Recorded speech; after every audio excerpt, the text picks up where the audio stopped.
and before we get off this topic of death, yeah, great way to start, Vlad. Yeah. I came in all bubbly, and now I'm like, oh, shit. Rest in peace, Spinbad. This is someone who I knew somewhat. Mhm. We've had some conversations. We run into each other like at the airport and chopped it up. And me and him were going to do a project at one point.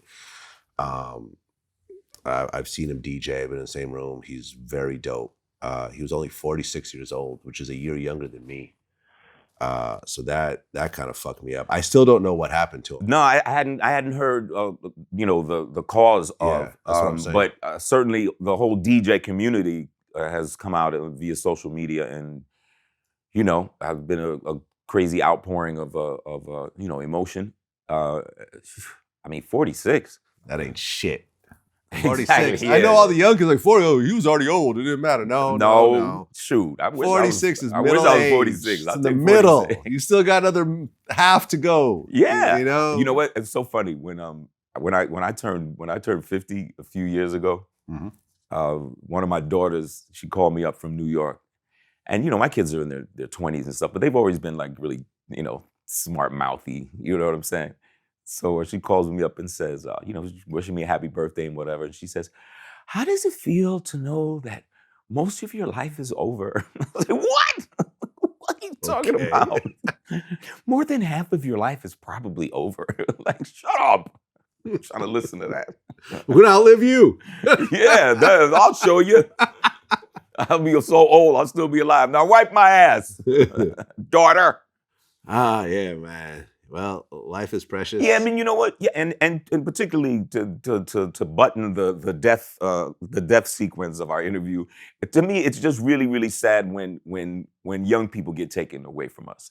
When they're 18 and 19 and 20, in their 20s and stuff, or they're just about to start their career. They're on the rise. Things are looking good. They made it out the street, but maybe, like I said, you just got one foot still in there. You got one toe in there. You know what I mean? You're almost like what's that movie with freaking Al Pacino in it? And he's trying to get out there. He's trying to get out the dope game. Carlito's Way. Carlito's Way, man. And he said he's like he had it all figured out. He's gonna make his money. I'm gonna get out. I got my girl. She's gonna have my baby. I'm running for the train. And you're rooting for him. You're like, yeah, motherfucker. He's gonna make it. Carlito's gonna make it. He's gonna get the boat and the thing and the big, and here comes fucking John Leguizamo. Benny Blanco from the Bronx. Fucking Benny Blanco from the Bronx. And as soon as you knew him, you were like, oh shit, it's a wrap. And then his Mansky flipped on him.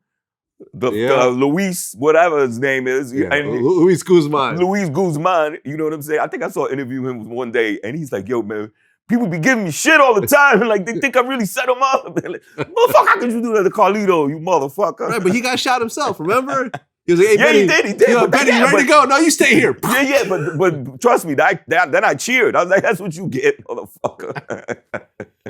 You don't deserve to live. What you thought that Benny Blanco from the Bronx was gonna do? Leave you alive? Get out of here. So that's what I kind of liken it to, and I think, like I said, even groups like us that weren't steeped in beef, you work so hard to get up out and get your family out and do nice things for the people that you love and supported you, and a lot of times these cats are the breadwinners of their family. Mm-hmm. What do you do? What do you do? What do their families do? What do their kids do? I saw King Von had like 3-4 kids or something like that. What are you supposed to do? Three kids that I know of. Yeah, man. Listen, Terrible. It gets to a point where you just got to get out the way. Look at Dr. Dre. He just stays out the way. Yeah. People go to his house. For what? Yeah, exactly. The last time he was in Compton, the whole Suge situation happened.